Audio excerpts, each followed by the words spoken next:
Hello everyone. तो देख लेते हैं आज के हमारे सेशन में कौन कौन से महत्वपूर्ण प्रश्न बने हुए हैं जो पेपर के माध्यम से आप लोगों के लिए अति महत्वपूर्ण साबित होंगे।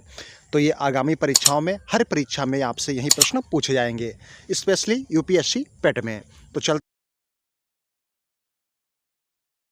तो देख लेते हैं आज का पहला प्रश्न। आज का पहला प्रश्न है, वर्तमान में नीति आयोग के सीईओ या मुख्य कार्यकारी अधिकारी कौन हैं? तो ये कौन है, तो ये आपको बताना है। तो आप देखें और बताएं। तो इसमें हमारा BV राव सुब्रमण्यम हो जाएगा। 25/2/2023 तो ये BV राव थे। कब तक? 25/2/2023 तक। और अब कौन बने हैं? तो ये परमेश्वरम अय्यर बने हुए हैं। कौन है? परमेश्वरम अय्यर वर्तमान में बने हुए हैं। तो 2025 तक हमारे 25/2/2023 तक BV सुब्रमण्यम थे और अब परमेश्वरम अय्यर जी हो जाते हैं। तो देख लेते हैं इसका जो वर्तमान में नीति आयोग, तो नीति आयोग का अध्यक्ष कौन होता है? तो ये प्रधानमंत्री होता है, ठीक है। और नीति आयोग के उपाध्यक्ष तो ये सुमन बेरी हो जाती हैं। कौन है? के सुमन बेरी। नीति आयोग का गठन कब हुआ था? तो ये आपको देखना है और बताना है। तो नीति आयोग का गठन हुआ था 1 जनवरी 2015 को। कब हुआ था? 1 जनवरी 2015 को नीति आयोग का गठन हुआ था। नीति आयोग का मुख्यालय कहाँ है? तो आप बताएं, नीति आयोग का मुख्यालय कहाँ है? तो नीति आयोग का मुख्यालय नई दिल्ली हो जाता है। कहाँ? नीति आयोग का मुख्यालय नई दिल्ली हो जाता है।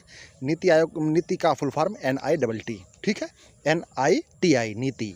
ओके। तो क्या है अगला प्रश्न है, स्वतंत्रता से पहले भारत में किसका व्यापार होता था? स्वतंत्रता से पहले भारत में किसका व्यापार होता था? तो देखते हैं। भारत में रेशम, कपास, चीनी, कीमती पत्थरों का प्रमुख निर्यात होता था। कहाँ? भारत में। भारत में चीनी और कपास और कीमती पत्थरों का निर्यात होता था। इसमें जूट महत्वपूर्ण था। अगला प्रश्न देख लेते हैं। हेमा मालिनी को पद्म अवार्ड कब दिया गया? तो ये पद्मश्री 2000 में मिला है। ड्रीम गर्ल के नाम से इन्हें प्रसिद्धि मिली हुई है या प्रसिद्ध हैं। किस नाम से? ड्रीम गर्ल के नाम से। तो कौन है? हेमा मालिनी। पद्मश्री इन्हें 2000 में मिला था। कब? सन 2000 में पद्मश्री इन्हें मिला था। हेमा मालिनी वर्तमान में मथुरा, उत्तर प्रदेश, भारतीय जनता पार्टी की लोकसभा की सांसद हैं। कौन है? तो ये हेमा मालिनी मथुरा सीट से हैं। अगला है, आमिर खान को 2003 में पद्मश्री पुरस्कार मिला हुआ है। किसे? आमिर खान को 2003 में पद्मश्री पुरस्कार मिला हुआ है। अनुपम खेर को 2004 में पद्मश्री मिला है और शाहरुख खान को 2005 में पद्मश्री पुरस्कार मिला हुआ है। किसको? शाहरुख खान जी को। अगला प्रश्न देख लेते हैं। कर्मा नृत्य किस राज्य से संबंधित हो जाता है? कर्मा नृत्य किस राज्य से संबंधित है? तो कर्मा छत्तीसगढ़ नृत्य छत्तीसगढ़ का एक प्रमुख लोक नृत्य है। कौन सा? कर्मा। कर्मा छत्तीसगढ़ का एक प्रमुख लोक नृत्य हो जाता है। कहाँ का है? तो छत्तीसगढ़। हमने देख लिया कर्मा कहाँ का है। कर्मा छत्तीसगढ़ का एक प्रमुख लोक नृत्य या त्यौहार हो जाता है। कर्मा यहाँ पर त्यौहार भी मनाया जाता है। कहाँ? छत्तीसगढ़ में। अगला प्रश्न है, अनुच्छेद 51A संविधान के किस दिन लागू हुआ था?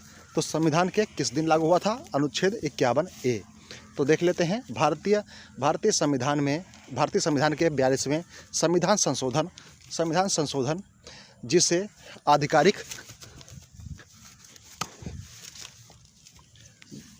आधिकारिक तौर पर भारतीय संविधान के 42वें संविधान संशोधन जिसे आधिकारिक तौर पर संविधान या 42वां संविधान संशोधन अधिनियम 1976 के रूप में जाना जाता है। तो कब हुआ था? 1976 के रूप में से जाना जाता है। ये कौन सा संशोधन है? तो ये 42वां संविधान संशोधन हो जाता है। ये इम्पोर्टेंट संशोधन है। तो देख लेते हैं। इंदिरा गांधी की अध्यक्षता वाली भारतीय राष्ट्रीय कांग्रेस सरकार द्वारा आपातकाल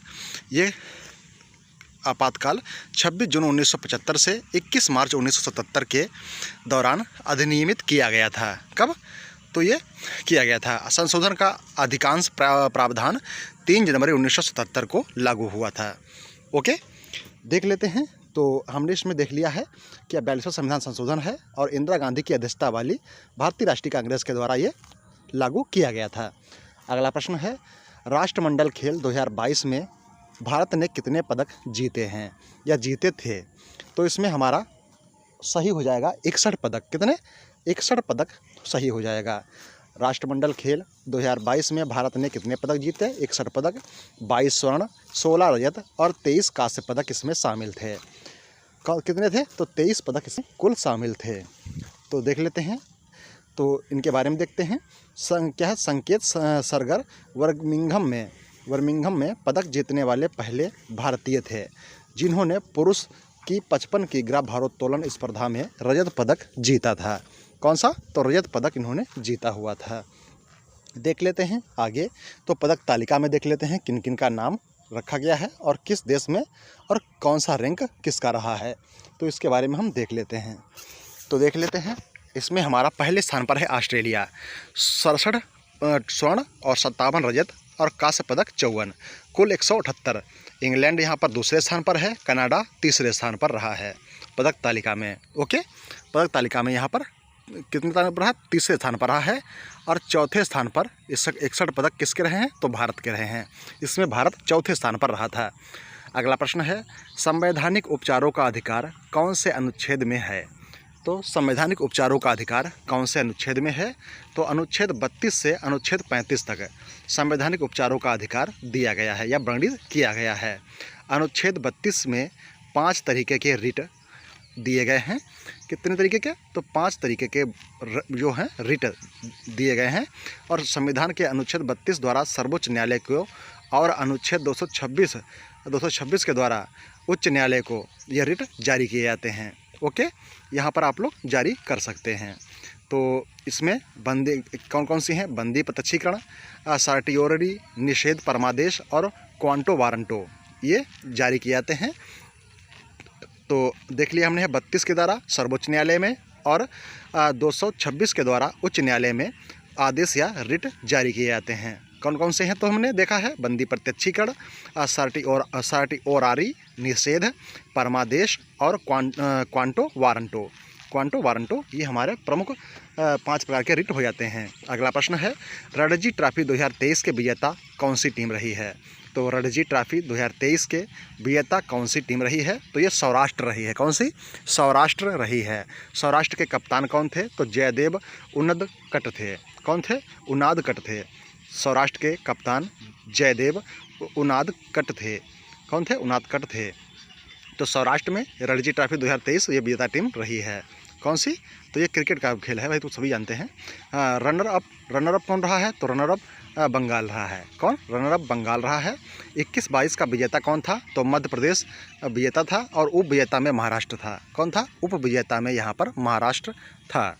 कब? 21-22 में। 21-22 का जब खेल हुआ था तो उसमें मध्य प्रदेश प्रथम स्थान पे था और उप विजेता में महाराष्ट्र रहा था। और इसमें जो अभी 23 में हुआ है इसमें सौराष्ट्र रहा है, मतलब जीता है। और यहाँ पर जो वेस्ट बंगाल है वो रनर अप रहा है। ओके, रनर अप रहा हुआ है। चलते हैं, अगला प्रश्न देख लेते हैं। अगला प्रश्न हमारा कौन सा है? तो आप लोग इसे लाइक और शेयर अवश्य करते रहिएगा। तो देख लेते हैं, अगला प्रश्न है, फर्स्ट ग्रीष्मकालीन ओलंपिक कब शुरू हुआ था? तो यूनान की राजधानी एथेंस में 6 अप्रैल से 15 अप्रैल 1896 के बीच आयोजित हुआ था या हुई थी। कौन सी? तो फर्स्ट ग्रीष्मकालीन ओलंपिक। तो 2020 में टोक्यो जापान, 2024 में पेरिस फ्रांस में होगा। कहाँ?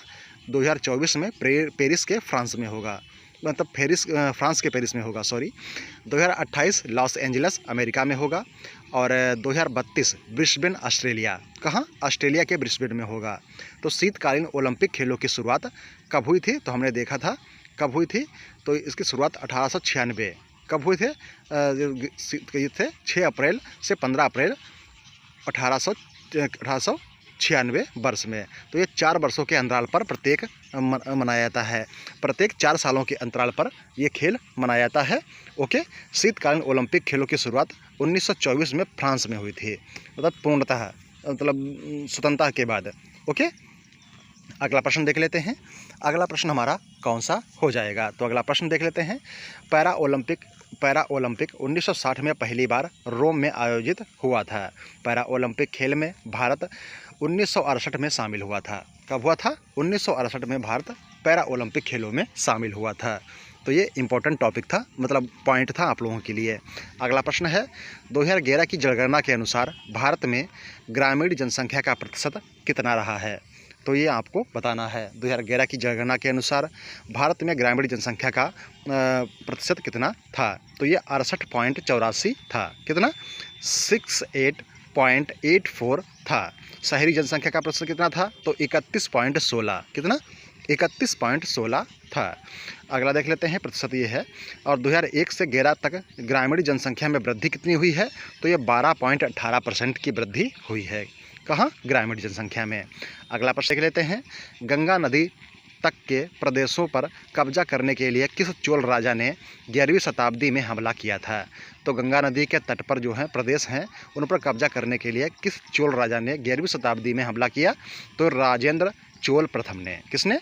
राजेंद्र चोल प्रथम ने गंगा नदी के तट पर जो बसे थे उन पर हमला करने के लिए किया था। अगला प्रश्न है, कुंभ मेला कहाँ लगता है? तो ये बहुत ही विशिष्ट प्रश्न है आप लोगों के लिए।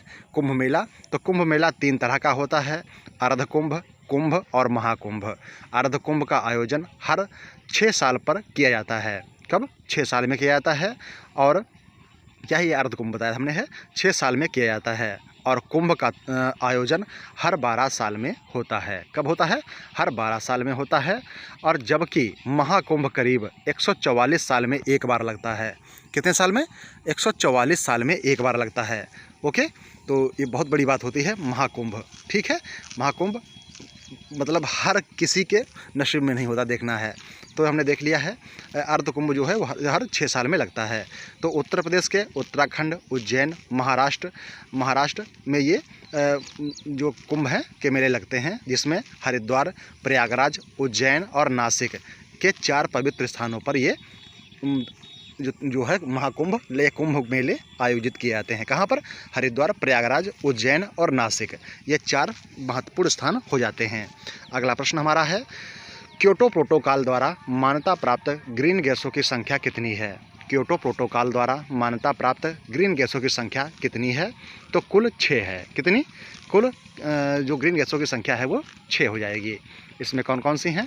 Carbon dioxide CO2, methane CH4, nitrous oxide N2O और हाइड्रोफ्लोरोकार्बन CFC और परफ्लोरोकार्बन क्या है? PFC और सल्फर हेक्साफ्लोराइड। कौन सा? Sulphur hexafluoride SF6। ये प्रमुख 6 गैसें क्योटो प्रोटोकॉल में महत्वपूर्ण होती हैं। अगला प्रश्न है, 31 दिसंबर 1802 को किस मराठा राजनेता ने बसीन की संधि पर हस्ताक्षर किए? तो बसीन की संधि किस मराठा ने की थी? तो बेसिन की संधि पेशवा बाजीराव सेकेंड और अंग्रेज के मध्य 31 दिसंबर 1802 में हुई थी। कहाँ हुई थी? बेसिन की संधि पेशवा बाजीराव और अंग्रेजों के मध्य 31 दिसंबर 1802 में हुई थी। कब हुई थी? तो हमने देख लिया है। अगला प्रश्न है, सोलर कुकर में किस प्रकार के दर्पण का उपयोग किया जाता है? तो सोलर कुकर में किस प्रकार के दर्पण का प्रयोग किया जाता है? तो ये बहुत ही महत्वपूर्ण प्रश्न है। तो ये क्या है? कॉनकेव मिरर, अवतल दर्पण। कौन सा है? कॉनकेव मिरर होता है मिरर, तो अवतल दर्पण का प्रयोग किया जाता है। फिर अगला प्रश्न हमारा है, एस्टर में गंध होती है। तो एस्टर में किसकी गंध होती है? तो ये एस्टर में गंध होती है, तो फलों जैसी गंध होती है। ये फ्रूट स्मेल होती है इसमें, किसमें? एस्टर में। अगला प्रश्न देख लेते हैं। अगला प्रश्न है, स्थायी लागत पर सकल राष्ट्रीय उत्पाद किसके बराबर होता है? तो क्या होता है? स्थायी लागत पर सकल राष्ट्रीय उत्पाद किसके बराबर होता है? तो नेट नेशनल प्रोडक्ट क्या है? NNP। तो देख लेते हैं, राष्ट्रीय आय के बराबर होता है। किसके? Equal to the national income. क्या होता है? स्थायी लागत पर सकल राष्ट्रीय उत्पाद क्या होता है? राष्ट्रीय आय के बराबर होता है। अगला प्रश्न है, वैरन द्वीप कहाँ स्थित है? वैरन द्वीप कहाँ पर स्थित है? तो ये आपको बताना है। तो अंडमान द्वीप समूह में यह दक्षिण एशिया के वैरन द्वीप एकमात्र सक्रिय ज्वालामुखी है। कौन सा है? वैरन द्वीप। अगला देख लेते हैं, चलते हैं आगे।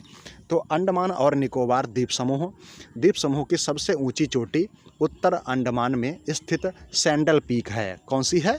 उत्तर में स्थित है ये अंडमान में सैंडल पीक। इसका नाम क्या है? सैंडल पीक हो जाता है। देख लेते हैं अगला प्रश्न, चलते हैं अगले प्रश्न की तरफ। तो आप लोग इससे शेयर अवश्य करते रहिएगा। तो आप लोग आगे देख लेते हैं, चलते हैं अगले प्रश्न की तरफ। तो आप लोग जल्दी से जल्दी शेयर अवश्य करते रहें। भारतीय राष्ट्रीय कृषि सहकारी विपणन संघ मर्यादित क्या है, तो ये इसके बारे में हम देखते हैं। मार्केटिंग लिखा हुआ है तो इसको थोड़ा हो गया है नेफेड। तो नेफेड के बारे में हम देखते हैं। भारत की बहुराज्य सहकारी सोसाइटीज अधिनियम के अंतर्गत पंजीकृत है कौन सी, नेफेड।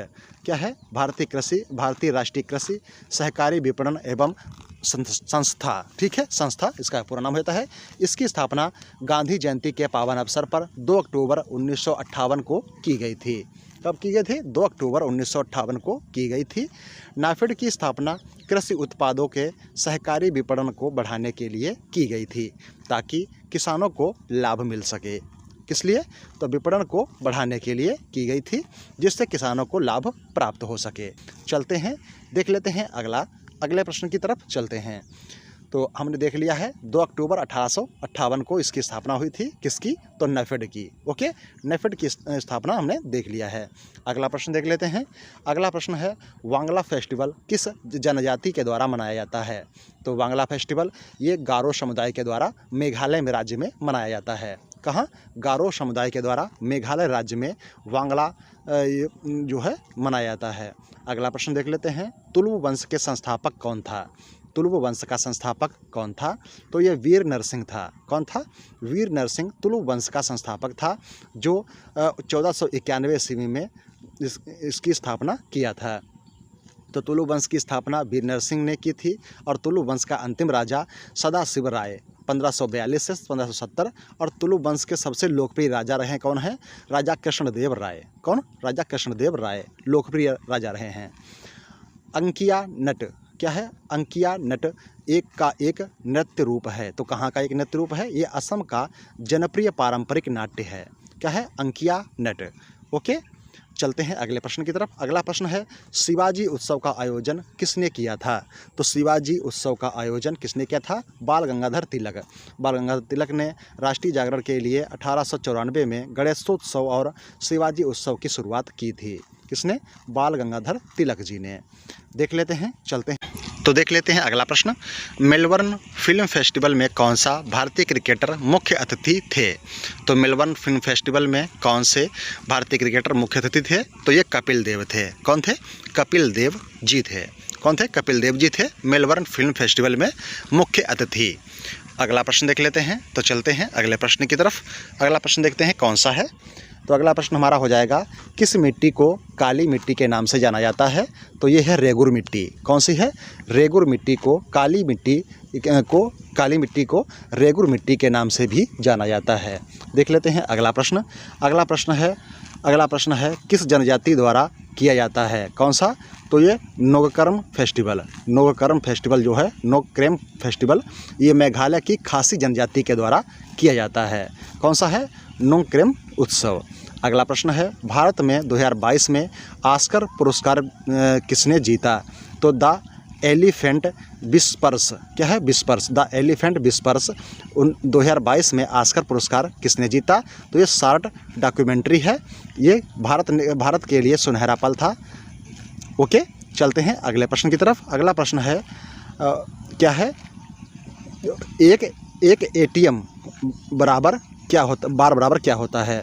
तो 1.01325 बार होता है। एक एटम मतलब एक अणु किसके बराबर होता है, तो कितने बार के बराबर होता है। तो ये एक जो अणु होता है वो 1.01325 बार के बराबर होता है। किसके बराबर, 1325 बार के बराबर होता है। 1.01325 बार के बराबर होता है एक एटम। एटम मतलब अणु। ओके, एटम मतलब अणु, आप समझ पा रहे होंगे। एक एटम बराबर कितने बार के बराबर होता है, या एक एटम कितने बार के बराबर होता है, तो हमने देख लिया है। अगला प्रश्न है, खाद्य पदार्थों में परिरक्षण के रूप में किसका प्रयोग किया जाता है। तो पोटेशियम बाइसल्फेट। खाद्य पदार्थों के परिरक्षण मतलब उनको सुरक्षित रखने के लिए किसका प्रयोग किया जाता है। तो ये पोटेशियम बाइसल्फेट का प्रयोग किया जाता है। अगला प्रश्न है, वर्नाकुलर प्रेस एक्ट किस गवर्नर ने लाया था। तो ये लॉर्ड लिंटन। क्या है, लॉर्ड लिंटन। 1878 का वर्नाकुलर प्रेस एक्ट 1882 ईस्वी में लॉर्ड रिपन ने रद्द कर दिया था। तो ये लॉर्ड लिंटन ने लाया था और इसे लॉर्ड रिपन ने रद्द किया था। कब? 1882 में। 78 में शुरू हुआ और 1882 में इसे रद्द कर दिया गया लॉर्ड रिपन के द्वारा। ठीक है, ये बहुत ही इंपॉर्टेंट है, ये प्रश्न में हमेशा पूछा जाता है। अगला प्रश्न है, कौन सा नृत्य हिंदुस्तानी संगीत से संबंधित है? तो कथक नृत्य हो जाता है। देख लेते हैं, भारतीय शास्त्रीय संगीत को 2 प्रमुख पद्धतियों में बांटा गया है। हिंदुस्तानी संगीत जो उत्तर भारत में प्रचलित हुआ है, और कर्नाटक संगीत जो दक्षिण भारत में प्रचलित हुआ है। तो देख लेते हैं चलते हैं अगले प्रश्न की तरफ। तो हमने हिंदुस्तानी संगीत के बारे में देख लिया है, ये कथक नृत्य है, और शास्त्रीय संगीत को 2 प्रमुख पद्धतियों में बांटा गया है। जो हिंदुस्तानी संगीत है वो उत्तर भारत में प्रचलित हुआ है, और कर्नाटक संगीत ये दक्षिण भारत में प्रचलित हुआ है। तो ये महत्वपूर्ण प्रश्न था हमारा, किसका? तो ये हमारा महत्वपूर्ण प्रश्न था। कौन सा? अगला प्रश्न है, हरिप्रसाद चौरसिया कौन से वाद्य यंत्र बजाते हैं? तो ये बांसुरी बजाते हैं। कौन है? हरिप्रसाद चौरसिया बांसुरी वादक हो जाते हैं। 2000 में पंडित हरिप्रसाद चौरसिया को भारत सरकार द्वारा पद्म विभूषण से सम्मानित किया गया था। किसे? तो हरिप्रसाद चौरसिया जी को। अन्य प्रमुख बांसुरी वादक जिसमें एन लीला, पन्नालाल घोष, राजेंद्र यादव और बी कुंजामणि हो जाते हैं। अगला है, तो देख लेते हैं महत्वपूर्ण। अगले महत्वपूर्ण में पंडित रविशंकर ये सितार वादक हैं, और हुसैन अहमद खान ये शहनाई वादक हैं। तो ये इंपॉर्टेंट लोग हैं, इनके बारे में हमने बता रहे हैं आप लोगों को हैं। ये प्रमुख वादक हैं। अमजद अली खान ये सरोद वादक हैं। कौन? सरोद वादक अमजद अली खान। ये प्रश्न पूछे जाते हैं। टूसू पर्व किस राज्य में मनाया जाता है? तो टूसू पर्व है जो किस राज्य में मनाया जाता है, तो ये आपको बताना है। तो ये टूसू उत्सव जो है ये कहाँ आता है? झारखंड में। टूसू ये फसल उत्सव है जो सर्दियों के दौरान पौष महीने में आखिरी दिन पर मनाया जाता है। पौष महीने में आखिरी दिन पर मनाया जाता है टूसू उत्सव। ओके, अगला प्रश्न है, उत्तर रामचरित किसकी रचना है? उत्तर रामचरित भवभूति की रचना है। किसकी? भवभूति की रचना है उत्तर रामचरित। अन्य रचनाएं इनकी कौन कौन सी हैं? तो महावीर चरितम, उत्तर रामचरितम और मालती माधवम। ये उत्तर रामचरित ये भवभूति की ही रचनाएं सभी हो जाती हैं। महत्वपूर्ण रचनाएं हैं, ये पूछी जाती हैं पेपरों में। अगला है, तैराकी में रिंग की चौड़ाई कितनी होती है? तो तैराकी में रिंग की चौड़ाई कितना होता है? तो तैराकी कुंड में 50 मीटर तथा इसकी कम से कम चौड़ाई 21 मीटर होती है।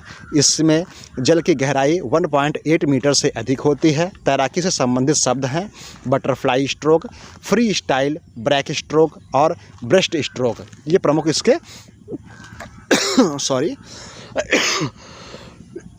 इसकी लंबाई 50 मीटर और गहराई 1.8 मीटर हो जाती है। देख लेते हैं इसके प्रमुख शब्द कौन से हैं।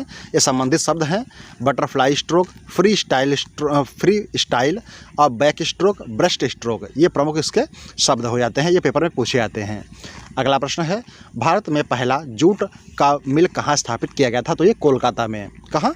कोलकाता में भारत में पहला जूट मिल स्थापित किया गया था 1855 में। कब? 1855 में हुगली नदी के पास। कहाँ? हुगली नदी के पास सिरसा में इसकी स्थापना की गई थी। कहाँ? रिसरा में इसकी स्थापना की गई थी। जूट को गोल्डन फाइबर कहा जाता है। किसको? जूट को गोल्डन फाइबर के नाम से भी जाना जाता है। तो ये आप लोग इम्पोर्टेंट है, याद रखना।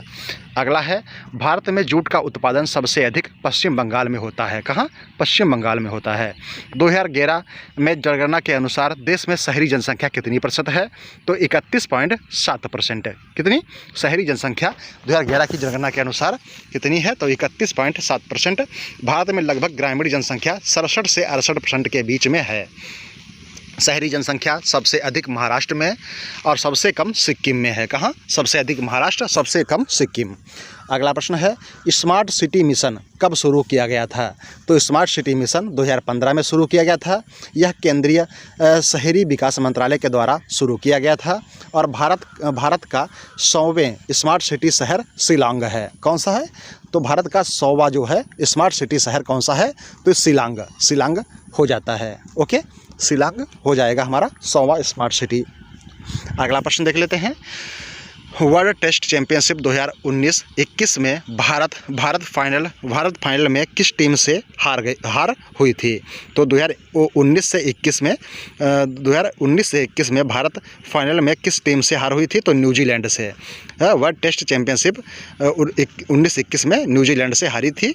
वर्ल्ड टेस्ट चैंपियनशिप 19-21 में विजेता न्यूजीलैंड और उप विजेता, तो ये 21 और 23 में विजेता कौन रहा है? तो ये ऑस्ट्रेलिया रहा है। कहाँ? तो 21 में न्यूजीलैंड और 21-23 में ऑस्ट्रेलिया विजेता रहा है।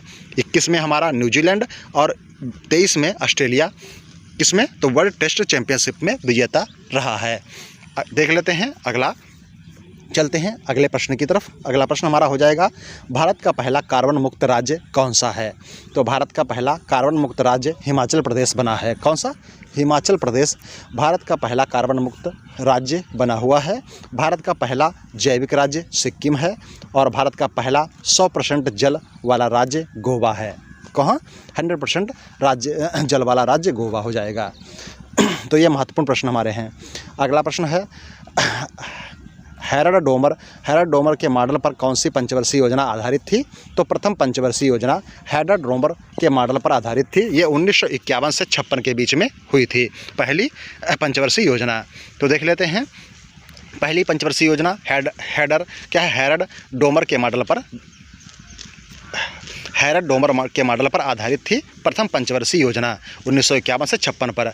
इसमें प्रमुख रूप से कृषि पर विशेष बल दिया गया था और द्वितीय पंचवर्षीय योजना में पीसी महालनोबिस मॉडल पर आधारित थी। किसके? तो पीसी महालनोबिस के मॉडल पर आधारित थी द्वितीय पंचवर्षीय योजना। इसमें भारी उद्योग पर विशेष बल दिया गया था। किसमें? दूसरी पंचवर्षीय योजना में भारी उद्योग पर विशेष बल दिया गया था। अगला प्रश्न देख लेते हैं, आर मुथुकन्नामलम 2022 में पद्म श्री विजेता किस नृत्य से संबंधित हैं? तो ये सदीर नर्तकी हैं तमिलनाडु के। सदीर नर्तकी हैं तमिलनाडु के। आर मुथुकामल्लम 2022 में इन्हें पद्मश्री मिला है। पद्मश्री मिला है। सदीर नर्तकी हैं तमिलनाडु के। कहाँ के? तमिलनाडु के हो जाते हैं। अगला प्रश्न देख लेते हैं, अनुसूचित जाति एवं अनुसूचित जनजाति अत्याचार निरोधक अधिनियम कब आया था? तो ये कब आया था? 11 सितंबर 1989 में पारित किया गया था। अनुसूचित एवं अनुसूचित जनजाति अत्याचार निरोध अधिनियम ये 11 सितंबर 1989 में पारित किया गया था तथा 30 जनवरी 1990 में सारे भारत में ये लागू कर दिया गया। कहाँ? सारे भारत में लागू कर दिया गया। अगला प्रश्न है, कौन सा शब्द भारतीय संविधान की प्रस्तावना में उल्लेखित नहीं है? तो इसमें से कौन सा शब्द है जो भारतीय संविधान की प्रस्तावना में उल्लेखित नहीं है? तो संप्रभु, समाजवादी, पंथ निरपेक्ष, लोकतंत्र और गणराज्य, ये शब्द जो हैं ये प्रस्तावना में उल्लेखित नहीं हैं। ओके, तो ये 3 शब्द जो हैं ये नहीं हैं। कौन कौन से हैं? तो हमने देख लिए हैं। अगला प्रश्न है, गयासुद्दीन बलबन ने सिजदा और पैबोस की प्रथा शुरू की थी। यह किससे संबंधित थी? तो ये किससे संबंधित थी? कोर्ट से संबंधित था, अदालत में। किससे? ये गयासुद्दीन बलबन ने सिजदा और पैबोस की प्रथा शुरू की थी। यह किससे संबंधित थी? तो कोर्ट से संबंधित था, अदालत में। कोर्ट से संबंधित था, अदालत में। ओके, अगला प्रश्न देख लेते हैं, भारत के 75वें स्वतंत्रता दिवस का विषय क्या था? भारत के 75वें स्वतंत्रता दिवस का विषय क्या था? राष्ट्र पहले हमेशा पहले। क्या है? राष्ट्र पहले हमेशा पहले। Nation first always first. क्या है? Nation first always first. राष्ट्र पहले हमेशा पहले। ओके, ये हमारा क्या था? ध्येय वाक्य था स्वतंत्रता दिवस का, 75वें स्वतंत्रता दिवस का। अगला है, जनवरी 2023 में पहली विश्व बधिर T20 क्रिकेट चैंपियनशिप का आयोजन भारत के किस राज्य में किया गया? तो ये केरल में किया गया। कहाँ? केरल में किया गया। देख लेते हैं अगला प्रश्न। चलते हैं अगले प्रश्न की तरफ। तो हमने देख लिया है 2023 में ये हुई थी। कहाँ? केरल में। अगला प्रश्न है, लंदन में ईस्ट इंडिया कंपनी या ईस्ट इंडिया एसोसिएशन की स्थापना किसने की? तो लंदन में ईस्ट इंडिया एसोसिएशन की स्थापना दादा भाई नौरोजी ने 1866 ईस्वी में की थी। कब? 1866 ईस्वी में दादा भाई नौरोजी के द्वारा की गई थी। तो ICC cricketer of the year 2022 का अवार्ड किसे मिला है? तो ये बाबर आजम पाकिस्तान के प्लेयर हैं जिन्हें मिला है ICC player of the year 2022 का पुरस्कार या अवार्ड? बाबर आजम पाकिस्तान से हैं। पुरुष one day cricket of the year Babar Azam Pakistan को मिला है। और पुरुष cricketer of the year Babar Azam Pakistan को मिला है। पुरुष test cricket of the year Ben Stoke England को मिला है। किसको? इंग्लैंड को।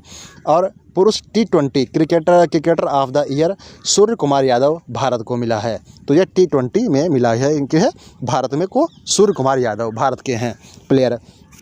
और महिला cricketer of the year Natalia Sciver England की हैं। कहाँ की है? नटालिया सीवर, ये इंग्लैंड की हो जाती हैं। और महिला one day cricketer of the year क्या है? महिला one day cricketer of the year Natalia Sciver, ये भी इंग्लैंड की ही हैं। कहाँ की? इंग्लैंड की ही हैं। और महिला T20 cricketer of the year ये तहालिया मैकग्रा, ये ऑस्ट्रेलिया की हैं। कहाँ की हैं? ऑस्ट्रेलिया की हो जाती हैं। अगला प्रश्न देख लेते हैं। अगला प्रश्न हमारा है 2023 में किस भारतीय गाने को ऑस्कर अवार्ड में बेस्ट ओरिजिनल सॉन्ग अवार्ड मिला है? तो ये नाटू नाटू फिल्म RRR क्या है? नाटू नाटू फिल्म RRR निर्देशक हैं S राजामौली। ये म्यूजिक कंपोजर इसके हैं MM कीरावड़ी। क्या है? MM कीरावड़ी। तो नाटू नाटू फिल्म RRR को ये मिला हुआ है। क्या है? 2023 में भारतीय गाने को ऑस्कर अवार्ड से बेस्ट ओरिजिनल सॉन्ग का अवार्ड मिला है नाटू नाटू को। ओके, ये इसके निर्देशक कौन है? S राजामौली। और म्यूजिक कंपोजर हैं MM कीरावड़ी। कौन है? कीरावड़ी हो जाते हैं। अगला प्रश्न है गेर नृत्य भारत के किस राज्य से संबंधित है? तो ये राजस्थान से संबंधित हो जाता है। कहाँ से? राजस्थान से संबंधित हो जाता है। यह नृत्य प्रमुखतः भील मीणा आदिवासियों द्वारा किया जाता है। यह प्रमुखतः भील मीणा आदिवासियों द्वारा किया जाता है गेर नृत्य। अगला प्रश्न है पहला सेमीकंडक्टर नीति भारत में किस राज्य में शुरू किया गया था? तो ये गुजरात में शुरू किया गया था। कहाँ? गुजरात में। यह सेमीकंडक्टर पॉलिसी 2022 से 27 तक के लिए बनाया गया। कब?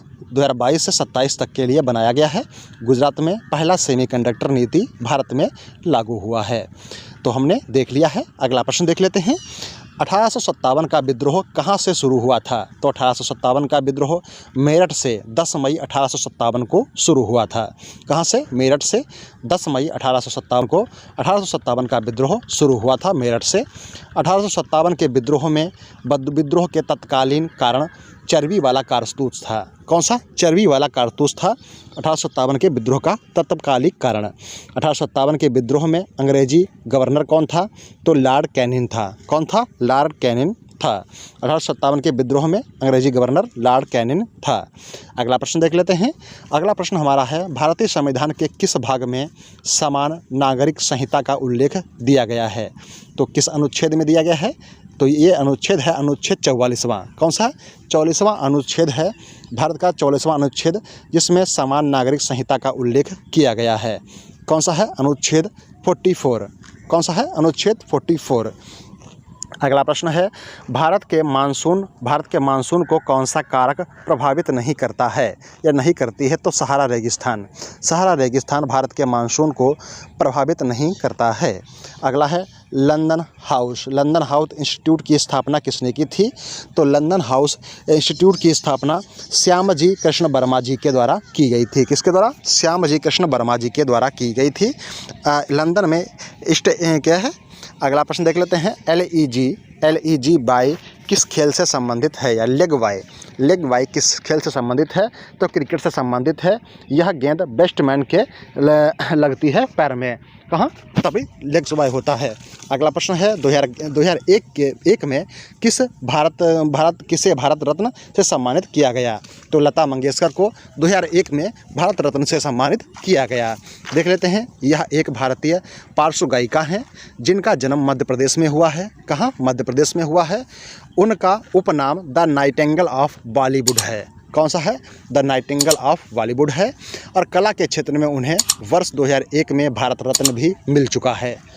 ओके, कब मिला है? तो भारत रत्न मिला है उन्हें 2001 में। लाइक शेयर अवश्य करते रहें। Thank you.